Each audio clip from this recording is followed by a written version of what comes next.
حي على الفلاح.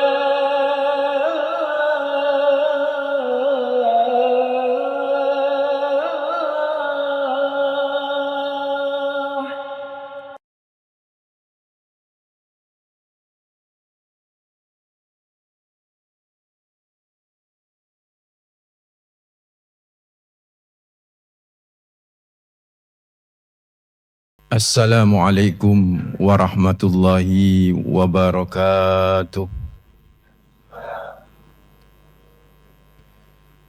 Alhamdulillah. Wassalatu wassalamu ala asrafil anbiya'i wal mursalin.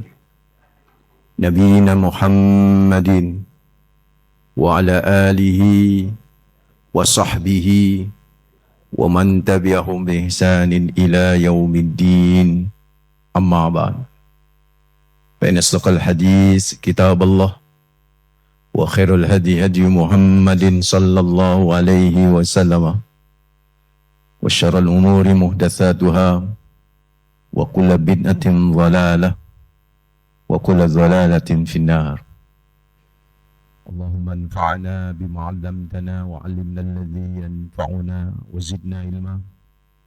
Allahumma inni a'udzu bika an udhilla wa udhalla wa azilla wa zalla wa udhlima wa udlama wa ajhala ay yujhala alayya. Wa sallallahu ala nabi Muhammad walhamdulillahi rabbil alamin. Ikhwatad din hafizakumullah, saudaraku, bapak-bapak, hafizakumullah. Semoga Allah menjaga kita, memberi berkah, rahmat, hidayah, keselamatan dunia akhirat. Pertama, kita panjatkan rasa syukur kepada Allah dengan lisan tak lepas untuk selalu mengucapkan kalimat terbaik, hamdalah alhamdulillahi rabbil alamin. Yang kedua, tentu salam salawat kita tujukan kepada Rasulullah Muhammad sallallahu alaihi wasallam. Kemerdekaan itu menurut perenungan saya, Pak, teraih dengan dua kekuatan. Negeri ini bisa meraih kemerdekaan. Dua kekuatan itu adalah kekuatan doa dan kekuatan usaha dengan berkepribadian syukur. Tanpa dua itu mustahil. Mari kita coba lihat. Yang pertama adalah kekuatan doa. Saya ingin mengungkapkan sebuah atau dua buah kisah yang pernah dijalani oleh Rasulullah dan sahabatnya, yang kisah ini bisa jadi menjadi inspirasi bagi para pejuang-pejuang terdahulu di negeri ini. Yang pertama, kisah ketika Rasulullah selama 3 hari bersembunyi di Gua Sur sebelum hijrah. Kita semua tahu, Pak, ya, bahwa Nabi ketika berhijrah itu, pengumuman hijrahnya itu ya Muharram. Maka kemudian di masa Umar bin Khattab radhiyallahu anhu, ketika membuat kalender, disebutlah dengan istilah kalender Hijriyah, karena mengambil spirit energi dari hijrah yang dimulai bulan Muharram. Tapi perlu Bapak ketahui, hijrah bulan Muharram itu gelombang pertama. Artinya hijrah itu terjadi bergelombang, bergantian, dan secara sembunyi-sembunyi, karena saat itu masih di bawah intimidasi musyrikin Quraisy Mekah. Nah, Rasulullah termasuk gelombang terakhir. Rasulullah kemudian diperintah oleh Allah, karena Nabi menunggu wahyu, menunggu perintah dari Allah, dan sekaligus kemudian Allah memerintahkan tidak hanya berhijrah, tapi siapa yang nemaninya. Dan yang nemaninya adalah Abu Bakar As-Siddiq. Dan saat itu dalam sebuah riwayat dari berbagai jalur disebutkan Abu Bakar itu menyatakan tak ada yang paling membahagiakan hidup beliau saat itu adalah kecuali bahwa beliau bisa menemani Rasulullah dalam berhijrah. Jadi saudaraku ikhwatadina fidhakumullah, itu satu. Nabi kapan berangkatnya? Akhir Safar. Jadi itu kan Muharram, akhir Safar. Ada yang menyatakan tanggal 27 Safar. Akhir Safar, Pak. Itu. Yang menarik lagi, mestinya kan kalau berhijrah ke Madinah ke arah utara. Karena Madinah itu terletak posisi utara sebelah utara dari Mekah. Jadi Mekah itu kalau dari Madinah selatan, Pak. Mestinya perjalanan itu bergeraknya adalah mengarah ke utara. Tapi ini cerdasnya Rasulullah. Dan ini menjadi sebuah taktik dalam sebuah perjuangan. Nggak bisa hanya bondo nekat saja, nggak bisa. Harus pakai otak, Pak, pakai akal, pakai strategi. Nabi ternyata bergeraknya nggak ke utara. Nabi bergeraknya kemana? Ke selatan, menjauhi kota Mekah. Bayangin tuh. Sekitar 5 kilometer, yang itu yang kita sebut Jabal Sur. Yang di atas Jabal Sur itu ada gua, yang kemudian dikenal dengan Gua Sur. Ya sudah tentu pengejar-pengejarnya yang sudah tahu bahwa Rasulullah itu berhijrah, kecelek, Pak. Bergeraknya ke utara, karena kan info A1-nya itu ya ke utara, ngikutin gelombang-gelombang yang sudah sebelumnya itu, yaitu ke Madinah. Tapi di antara mereka yang ngejar itu ada yang disewa. Yang disewa itu adalah ahli penciuman jejak. Dia nggak menemukan jejak ke utara. Akhirnya balik lagi ke Mekah. Nah dari Mekah itu baru ketahuan jejaknya. Justru mengarah ke selatan menjauhi kota Mekah. Dan apa yang terjadi? Sampailah ke kaki bukit Sur itu, Pak. Jabal Sur itu. Kaki Jabal Sur itu. Ya semua orang Quraisy gak percaya. Gak mungkin, ngapain ke sana gitu kan. Tapi si pencium jejak ini begitu yakinnya Muhammad naik ke atas ini. Jejaknya ke atas ini. Akhirnya hanya dia sendirian yang naik kan, Pak. Hanya dia sendirian yang naik. Dia sendirian yang naik. Si pencium jejak. Jadi Bapak kalau pernah ke Mekah ya, saya doain mudah-mudahan bisa ziarah Mekah, haji, umroh ya. Itu Pak, kalau jenengan ke Mekah kan biasanya ada tour city ke Jabal Sur. Cuman jarang, saya sendiri sampai sekarang belum pernah naik. Cuman sekarang kan teknologi udah canggih itu kan ya, sudah banyak ini gambaran-gambaran tentang Jabal Sur. Jadi Jabal Sur itu gua kecil sebenarnya. Jadi kalau masuk itu ndingklu, Pak. Kalau masuk itu ndingklu. Terus kalau sudah di dalam pun tetap ndingklu. Kalau sudah di dalam nggak bisa berdiri, tetap ndingklu. Dan tidak terlalu luas.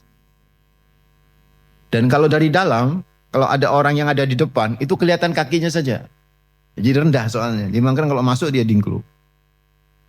Nah, sang pengejar ini, pencium jejak ini sudah ada di depan gua Sur, Pak. Sedangkan Rasulullah dan sahabat tercintanya, terkasihnya, Abu Bakar As-Siddiq radhiyallahu anhu itu ada di dalam. Itu bisa ngelihat tuh kakinya yang ngejar itu. Nah, saat itulah kemudian Abu Bakar panik, ketakutan dan sebagainya ya. Wajar lah Pak, manusiawi ya. Karena kalau Abu Bakar sih bukan takut dirinya terancam, tapi kinasihnya.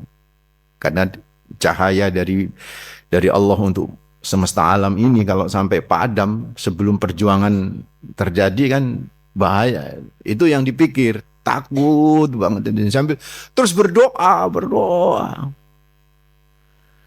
Nah, saat itulah kemudian ditenangkan oleh siapa? Rasulullah. Dan itu diabadikan di surat At-Taubah ayat 40. Nanti bisa dicek ya, surat yang ke-9 ayat 40. Id yaqulu li sahibihi la tahzan innallaha ma'ana fa'anzalallahu sakinatahu alaihi wa ayyadahu bijunudin lam tarauha. Jadi kalau Bapak nanti cek ya, karena memang ngaji di sini nih Masya Allah rata-rata hafal Quran. Jadi ngaji itu kayak aneh nggak Quran, jadi Ustadz itu sing baca nggak dibuka itu kan nggak apa-apa lah. Sampai mencongak aja Pak. Nanti saya akan jelasin. Surat apa tadi Pak? At-Taubah 40 ya. Perhatikan surat At-Taubah. Di situ Allah menyatakan apa? Menceritakan tentang situasi di dalam gua itu, bahwa ada dua orang, ya salah satunya berkata kepada sahabatnya dengan id yaqulu li sahibihi, ingatlah ketika seseorang itu maksud siapa? Nabi ya, Nabi Muhammad berkata kepada sahabatnya, la tahzan, jangan sedih, jangan khawatir, jangan takut. Innallaha ma'ana, sesungguhnya Allah bersama kita. Udah, jangan takut, Allah bersama kita. Udah Abu Bakar, jangan khawatir, Allah bersama kita. Lanjutan ayat apa? Wa anzalallahu sakinatahu alaihi. Maka kemudian Allah menurunkan ketenangannya kepadanya. Saya ingin tanya, kepadanya kepada siapa tuh Pak? Hah? Kalau Bapak nggak lihat terjemahan, pasti bayangannya ada kepada siapa? Abu Bakar. Tapi coba jenengan lihat semua terjemahan, bahkan sebagian besar tafsir, bukan terjemahan, itu kepada siapa? Nabi Muhammad. Padahal kalau kita lihat cerita tadi, background tadi, mestinya kepada siapa? Abu Bakar. Karena yang menenangkan siapa? Rasulullah. Yang ditenangkan? Abu Bakar. Fa'anzalallahu sakinatahu alaihi. Dan Allah kemudian menurunkan apa? Ketenangan itu kepada siapa? Mestinya kepada Abu Bakar, kan begitu. Itu yang disebut dengan logika siyakul kalam. Yaitu logika bahasa susunan kata. Mestinya seperti itu, Pak. Tapi faktanya mayoritas ulama yang kemudian menjadi terjemahannya juga mayoriti itu menyatakan bahwa yang ditenangkan oleh Allah itu siapa? Ketenangan itu turun kepada siapa? Nabi Muhammad. Why? Kenapa Pak? Gini Pak, logikanya begini, logika lain begini. Kalau ada dua orang, satu panik, terus yang satunya ini ingin menenangkan, tapi dia dewi panik. Bisa nggak Pak? Nggak bisa kan Pak? Orang bisa menenangkan orang kalau yang menenangkan itu apa? Tenang Pak. Kayak suami istri. Istri bermasalah. Kemudian istri ngadu kepada suaminya gini-gini. Panik kan? Misalnya kecelakaan, bla bla bla ngadu. Kalau suaminya ikut panik, tambah parah. Makanya di sini kalau suaminya tenang, maka akan melahirkan ketenangan kepada yang menenangkan. Itulah rahasianya Pak. Fa'anzalallahu sakinatahu alaihi, itu kepada Rasulullah. Supaya apa? Luapan ketenangan itu bisa menular kepada siapa? Sahabatnya, yaitu Abu Bakar. Begitu. Maka kalau jenengan ingin menenangkan orang, tenangkan diri dulu. Tenangkan, ingin menenangkan keluarga, tenangkan diri dulu. Gimana kita bisa menenangkan keluarga? Gimana kita bisa menenangkan anak-anak kita yang lagi panik? Ada ujian nggak lulus misalnya. Kalau kita sendiri panik Pak. Ini pelajaran yang luar biasa. Wa ayyadahu bijunudin lam tarauha. Nah ini lebih tok lagi bahwa itu Nabi Muhammad, dan Allah kemudian menguatkan Nabi Muhammad dengan pasukan yang tidak bisa dilihat. Banyak ulama menyatakan itu adalah laba-laba, ya. Dengan sarang. Kemudian ada merpati yang ngereme Pak di depan gua persis. Terus kemudian ada semak belukar yang tiba-tiba muncul. Terus ada juga yang bilang Jibril itu turun. Jibril itu jogo-jogo Pak. Karena gini, karena orang itu ketika berada di depan gua itu ndingklu Pak, ketok Pak. Jadi itu yang dikhawatirkan oleh Abu Bakar. Itu ndingklu aja, ya Rasulullah itu ndingklu aja. Itu sempat ngomong Nabi. Ya sempat ngomong ke Nabi itu Abu Bakar, ya Rasulullah itu ndingklu aja itu udah kelihatan. Maka Jibril juga turun, khawatir mungkin 3 pasukan ini gagal gitu loh. Misal Pak, misalnya ngeyel si pencari ini melebu Pak. Nah malaikat Jibril itu sebagai yang terakhir. Wallahu a'lam. Ini yang pertama kisah ini. Sampai di sini aja kisahnya Pak. Ini yang pertama. Yang kedua nanti kita bandingkan. Kisah yang kedua adalah kisah di Badar Pak. Ketika terjadi perang Badar. Kita semua tahu loh Pak. Ya. Badar itu perang pertama. Bahkan bukan hanya pertama, penentu Pak. Badar kalah, habis itu sudah. Badar kalah habis. Loh iya kan, kalau Badar kalah berarti kan kekuatan Mekah itu kan sudah sampai bisa menjajah Madinah Pak. Ini kan. Kalah lah gitu kan. Satu tuh yang yaitu perang pertama, perang penentu. Yang kedua, gak sengaja perang saja nih. Oh bisa Ustaz? Loh iya kan, mereka itu sahabat-sahabat itu kan asalnya 700 Pak. Itu dalam rangka ya, orang Madinah itu 700 sama orang Madinah ya. Itu dalam rangka untuk mengambil hak barang yang dirampas di Mekah. Jadi kan mereka itu hijrah. Kan hijrah itu nggak bawa banyak barang Pak. Apa yang bisa dibawa aja. Seluruh harta bendanya ada di Mekah, di rumah. Lah itu dijarai sama orang-orang musyrikin Quraisy. Ketika dapat info itu ya sedih, sahabat-sahabat. Nah, saat dapat info bahwa Abu Sufyan datang dari Syam bergerak menuju ke Madinah pulang membawa kafilah. Kafilah itu apa? Onta sak barang-barangnya, Pak. Barang dagangan maksudnya. Nah, itu sama Nabi diizinkan untuk ngambil itu sebagai pengganti mereka menjara yang ada di Mekah. Awalnya ngono. Ternyata Abu Sufyan ini sudah curiga.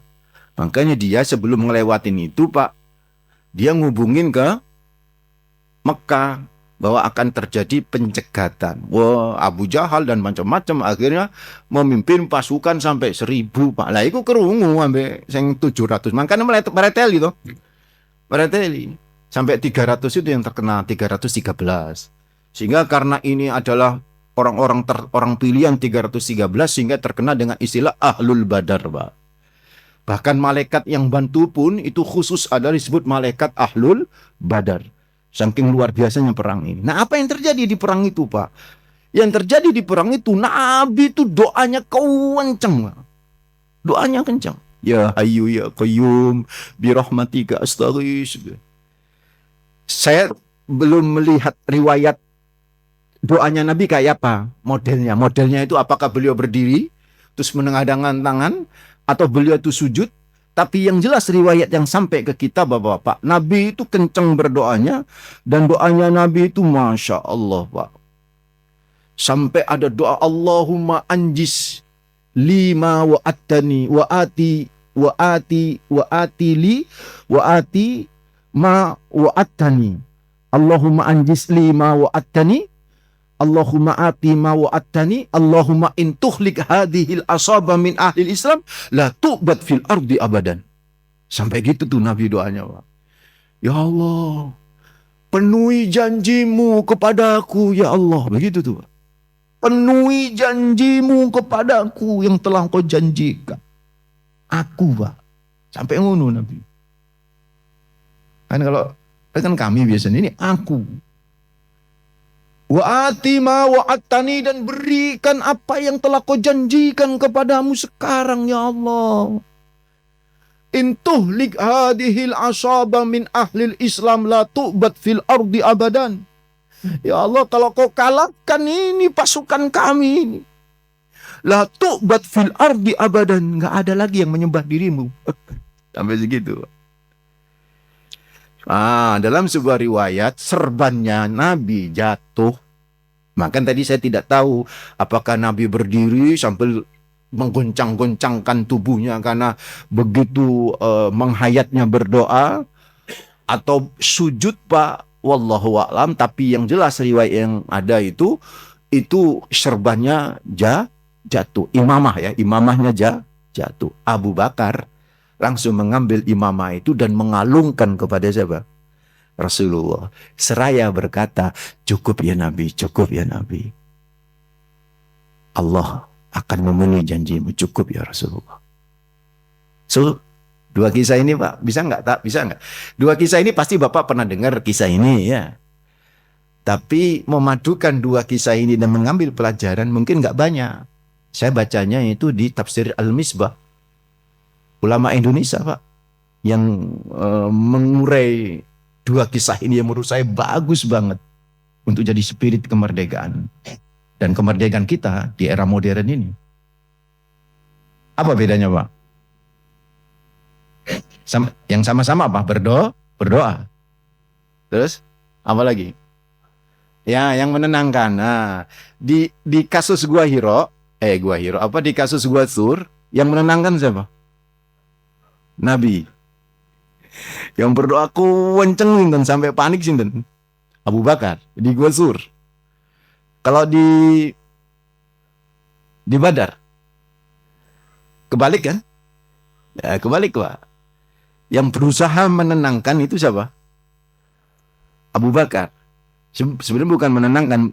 Nanti kalau kita ngomong kan berarti Nabi nggak tenang. Bukan begitu ya. Nabi itu terus berdoa, bukan panik, terus berdoa, Pak. Karena Nabi ingin ngasih contoh nanti. Tapi saat itu yang ngedem bahasanya. Cukup ya Nabi, itu siapa? Abu Bakar. Dua kejadian dengan dua keadaan yang berbeda. Dan ini dipadukan hasilnya apa? Kenapa di mana? Di Goa Sur Nabi tidak terlalu kenceng doanya, Pak. Jadi yang kenceng siapa? Abu Bakar. Kata beliau nih, Profesor Quraish Shihab ini, beliau menyatakan ini. Karena di Goa itu sudah nggak ada jalan keluar.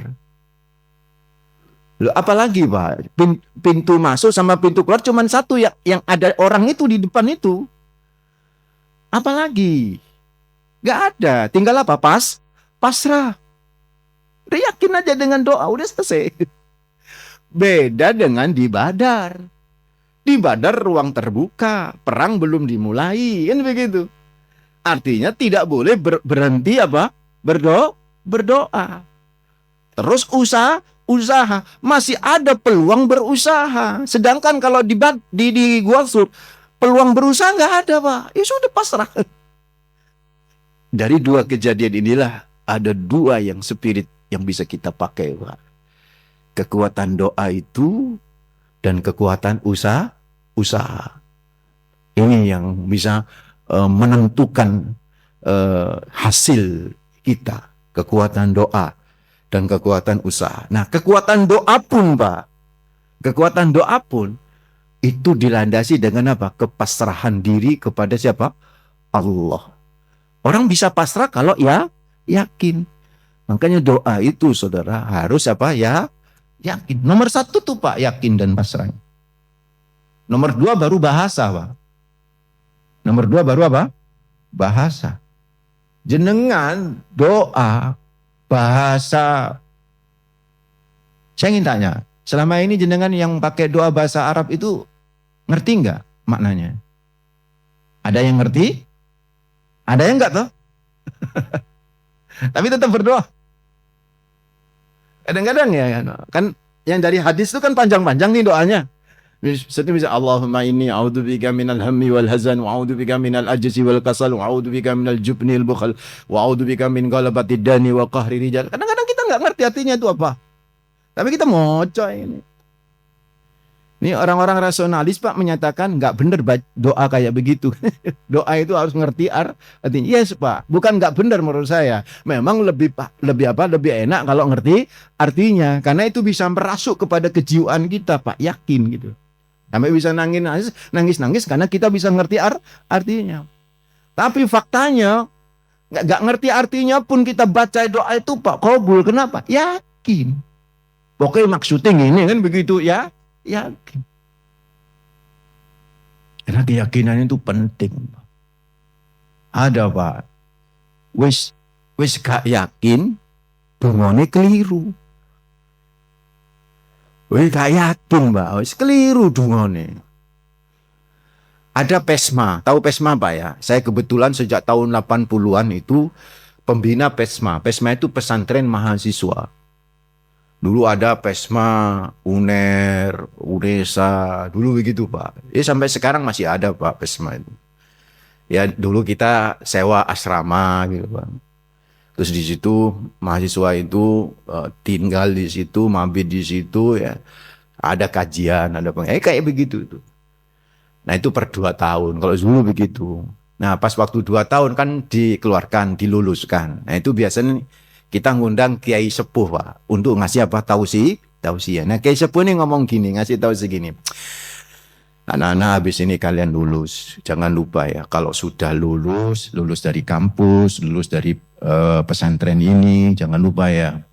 Kalau kumpul sama istri, pokoknya wejangannya banyak, Pak. Di antaranya itu kalau kumpul sama istri dungo, biar anak-anak kalian menjadi anak-anak yang soleh, pinter, cerdas, kuat, gitu loh, Pak. Menjadi pejuang Islam, gitu tuh. Dungo, gitu. KPJ, Pak, ada satu mahasiswa yang jenje nggak kepanggil. Dia ngomong ambil sebelah, Sita, Mas, coba pakai logika. Doa itu menurut saya nggak ada hubungannya dengan anak cerdas, pinter, kuat. Yang ada hubungannya itu asupan makan yang bergizi, gitu, Pak. Dulu guru ngono MBG, Pak, belum ada MBG. Tapi bergizi kan, Pak, dulu tuh, Pak, meskipun nggak ada MBG. Wah, bergizi itu kan. Ya akhirnya ya udah, karena dia nggak yakin tuh Pak. Apa yang terjadi? Bertahun-tahun kemudian, ini mahasiswa ini sudah jadi orang kan Pak. Dia balik lagi, maksud saya sudah sukses ya. Dia balik lagi ke Kiai Sepuh ini curhat. Masalah apa? Anaknya. Kenapa anak mulai digituin sama Kiai Sepuh? Anu ya, anak saya beling nakal. Loh, ya biasa rek cilik. Umur piro? Umur 5 tahun. Nah, biasa itu. Tapi ya keto aneh nakal ini di luar nalar. Maksudnya lah ya setiap bulan itu saya merumah sakitkan anak itu tonggo ya. Ada yang di Jungrakno, ada yang di Sawati Watu. Ambil anakku itu ya, kadang-kadang sepedanya itu ditabrakno begitu. Kadang-kadang ada anak kecil sebayanya dia didorong ke selokan. Ya hampir tiap bulan saya ini. Tantrumnya anak saya ini kayak di luar nalar. Menang ya ini. Awamu dungo nggak nek kumpul sampai bujur. Ngono ya ini tuh. Loh ya dungo ya. Kan itu tausiahnya ya. Padahal dia nggak percaya kan. Ya itu kejadiannya Pak. Jadi ya ini, masa sih? Iya ya, saya itu kalau kumpul sama istri saya ya itu saya doa Allahumma inni a'udzubika minal khubusi wal khaba'ith. Kata Kiai ini pantas anakmu mencret ya ini nah lele itu doa masuk WC dibuat masuk ke istri. Udah keliru nggak ya? Nggak yakin. Umpama yakin Pak, doa ngono kira-kira kabul nggak Pak? Ya kan anak indazoni abdi kata Allah kan. Aku mengikuti keyakinan. Bapak berdoa doa makan pun nggak masuk sama ini. Allahumma barik lana fima razaqtana wa qina adzabannar. Bismillah. Jalan Pak kalau kita yakin Pak. Karena bahasa itu nomor 2, nomor 1 apa? Yakin. Bapak coba cek itu di Al-Baqarah 186 ya. Ya kan? Di situ disebutkan uji budak watada'i da'ani falyastajibuli wal yu'minu bi. Di samping kita menyesuaikan dengan keridhaan Allah ketika kita berdoa, yang kedua apa? Yang terakhir, wal yu'minu bi, dan ya yakin, beriman, pasrah. Dan itu yang terjadi Pak. Baik di gua Sur, yakin Pak. Fa ayyadahu bijunudin lam taruha. Maka Allah menurunkan pasukan yang nggak bisa dilihat, saudara. Ini saudaraku yang pertama ya, bahwa kekuatan doa itu sangat luar. Terus yang kedua Pak, usaha. Nabi itu kan tahu bahwa ini masih belum memulai perang. Sudah berhadap-hadapan Pak. Masih banyak yang harus dikerjakan. Tidak boleh berhenti. Tidak boleh berhenti Pak. Makanya saudaraku ikhwatatina fillah, perjuangan itu nggak boleh berhenti kan. Termasuk mengisi kemerdekaan itu nggak boleh berhenti. Coba sedikit kembali ke keyakinan. 10 November itu Pak, nek gak bondo yakin gak iso. Yang dihadapi pas waktu November 45 itu siapa? Inggris loh Pak.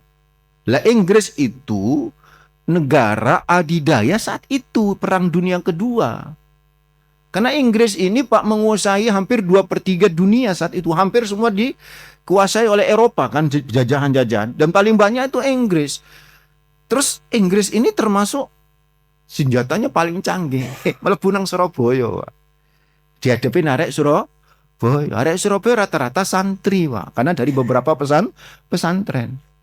Ya kekuatan doa, bambu runcing itu hanya wasilah Pak. Wasilah aja ben ono sing dicekel ngono lho Pak. Takbirnya itu Allahu Akbar, Allah itu Pak yang menggetarkan dan menghancurkan pasukan. Jadi begitu tuh saudaraku ikhwatiddin, karena keyakinan. Tapi yang paling penting adalah usaha. Lah buktinya itu arek Surabaya pakai bambu runcing. Itu bagian pada bentuk apa? Usaha apa ya Kak Dungoto ya gak iso kan, tembak ya jebol Pak ya kan. Ya pakai strategi, dan itu yang dilakukan oleh Nabi. Maka kenapa Nabi ke Badar Pak? Ada sumur di situ, dan sumurnya kemudian itu bagian daripada strategi.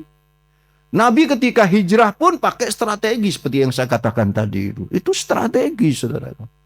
Maka karena itulah saudara, kekuatan usaha itu penting. Tapi usaha apa? Usaha yang dijiwai kebersyukuran. Apa itu syukur Pak? Pak bisa cek nanti ya di juz kelima Ayat terakhir juz kelima itu berarti surat An-Nisa ayat 147. Surat apa? An-Nisa ayat 147. Di situ disebutkan di ujung ayat An-Nisa 147. Wa kanallahu syakiran alima. Dan sungguh Allah itu maha mensyukuri atau maha bersyukur, lagi maha mengetahui. Berarti sifat Allah ada berapa di situ? Ada dua kan? Maha bersyukur sama apa? Maha mengetahui. Saya ingin tanya, kalau Allah maha tahu, ngerti nggak maksudnya Pak? Allah maha tahu, paham kan maksudnya Allah maha tahu? Paham Pak. Bahwa Allah tahu segalanya. Tapi kalau Allah maha bersyukur, ngerti nggak artinya? Apa artinya? Allah maha bersyukur. Kalau mengandalkan terjemahan nggak paham tuh Pak. Allah bersyukur kan? Karena paham kita yang namanya bersyukur itu dari bawah ke atas kan. Misalnya bapak-bapak bersyukur sama siapa? Allah. Kita bersyukur sama siapa? Allah. Tapi kalau Allah punya sifat bersyukur, Allah bersyukur sama siapa? Allah bersyukur sama siapa? Disinilah kalau kita kembali ke bahasa Arab, syukur itu dari kata shin kafro, syakaroh. Syakaroh ini kalau kita lihat Pak di translate ya bahasa Arabik. Translate Arabik dalam Al-Quran disebutkan syakaroh itu adalah banyak memberi Pak. Jadi asli syakaroh itu banyak memberi. Jadi Allah maha bersyukur berarti apa? Allah maha banyak memberi. Contoh kan kalau maknanya seperti itu. Nah sifat Allah itu ada yang diwajibkan turun ke jiwa manusia Pak. Nah di antara yang diwajibkan adalah sifat apa? Syukur. Sifat syukurnya Allah itu harus transenden dalam kehidupan kejiwaan kita. Kalau kita manusia berjiwa syukur berarti apa? Suka memberi Pak. Orang yang bersyukur adalah orang yang pikirannya selalu berapa yang bisa aku bantu, apa yang bisa aku bantu, bukan apa yang aku dapat. Mohon maaf Pak, pejabat. Kalau pejabat itu bersyukur, baru dilantik, apa yang dalam pikirannya Pak? Saya mau buat program yang kira-kira bermanfaat untuk masyarakat. Bukan buat proyek yang bermanfaat untuk dirinya. Pejabat yang bersyukur, pejabat yang ketika menjabat yang dia pikir, apa yang bisa saya berikan untuk rakyat? Bukan apa yang saya dapat dari rakyat. Itu. Dan pejuang-pejuang kita itu ya bersyukur begitu Pak. Apa yang bisa diberikan bagi negeri ini itu pejuang Pak. Usaha aja itu. Maka zaman dulu itu AKP dikekno Pak untuk para pejuang-pejuang kita. Banyak yang bantu itu saudara. Karena kalau nggak ada yang bantu, apa yang bisa kita perjuangkan itu saudara? Ini syukur. Dan untuk meraih syukur itu iktirafan. Iktirafan itu pengakuan Pak. Itu paling sederhana. Untuk bisa menjadi orang yang jiwanya itu selalu bersyukur, selalu ingin memberi manfaat, ya harus dikembalikan semua yang dapat itu diakui, iktiraf itu diakui sebagai bagian dari apa? Anugerah Allah Rabbul Alamin. Gak usah sombong Pak.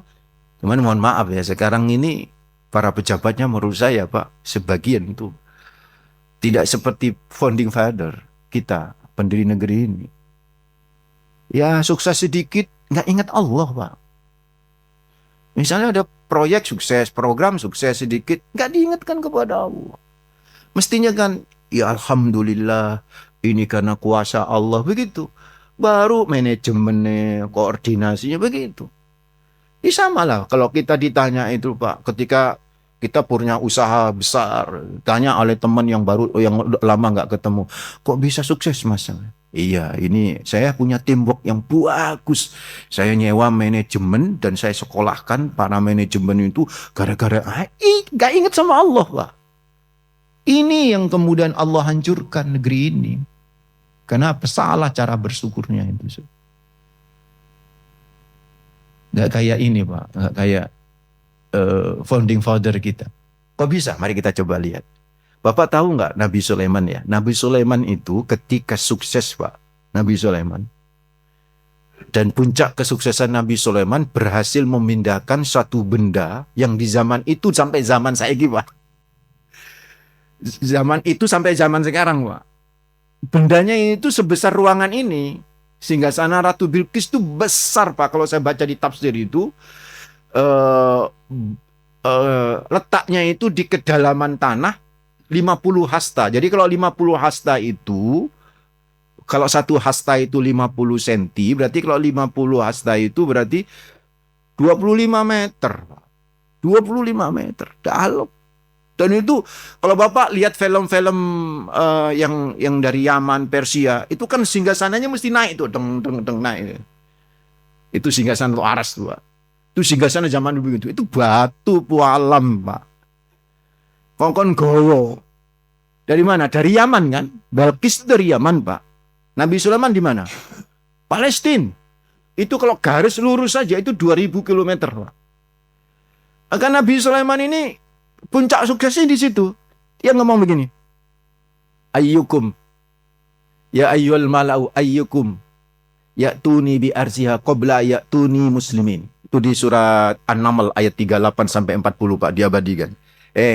Siapa di antara kalian yang bisa menghadirkan singgasana Bilqis itu sebelum Bilqis tiba di sini? Qala ifritun minal jin. Yang pertama angkat tangan siapa? Ifrit, Pak, jin. Karena dia yang memang memiliki kemampuan di luar kekuatan manusia. Saya baginda. Kamu Ifrit. Seberapa cepat kamu? Dengan sombongnya Ifrit katanya, ana atika qabla an taquma min maqamik. Saya bisa membawa itu.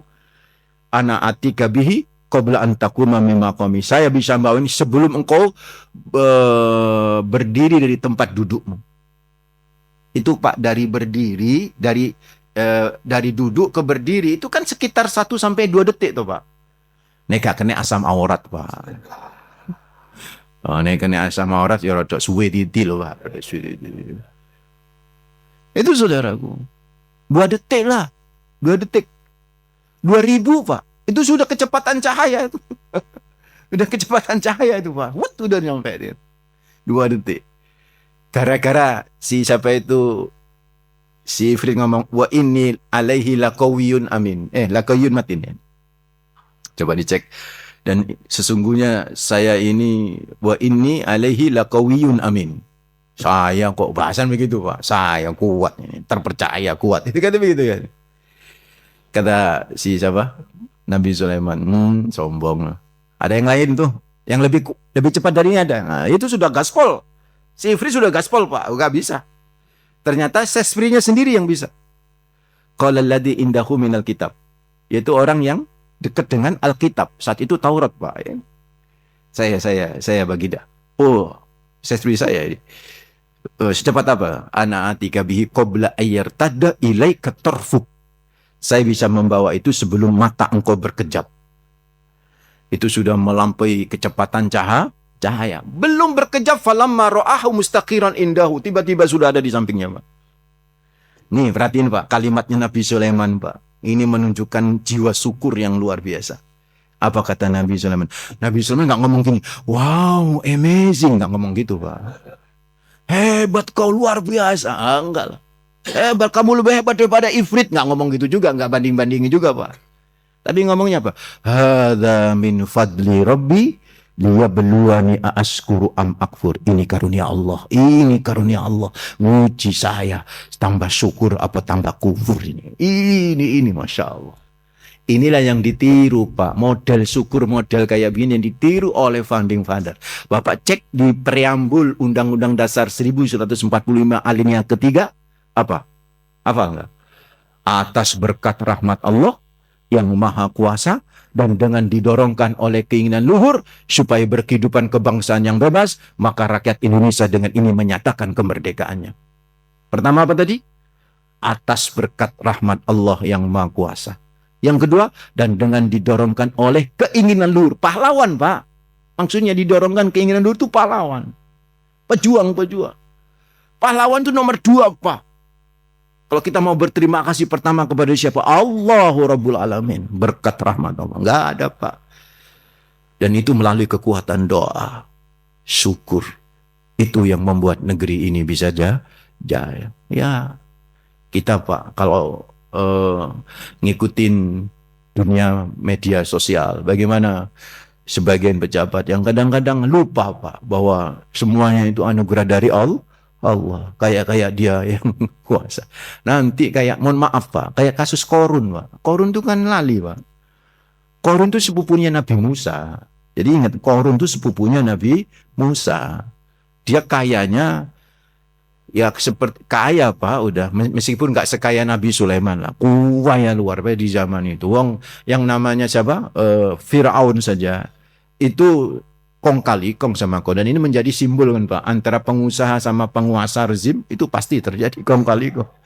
Dan penguasa nggak akan pernah bisa berjaya tanpa dukungan apa, modal dari pengusaha. Dan itu siapa itu tadi, Korun itu kan pengusaha sukses. Itu dipuji-puji Pak sukses. Dan diabadikan omongannya Korun.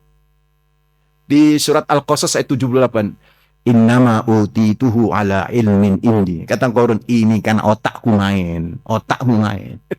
Langsung sama Allah ditenggelamkan semua hartanya Pak. Ditenggelamkan. Gara-gara apa? Sombong.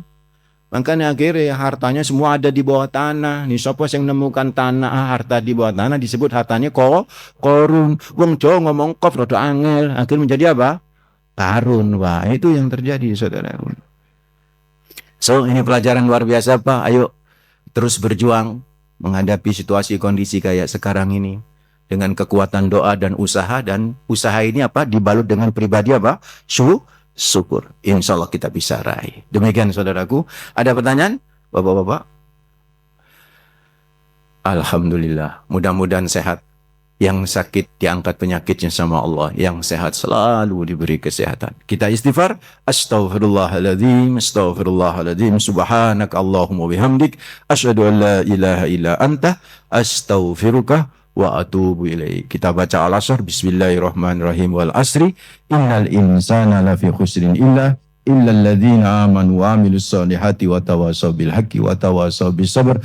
Wa sallallahu ala nabi Muhammad walhamdulillahi rabbil alamin. Mohon maaf. Assalamualaikum warahmatullahi wabarakatuh.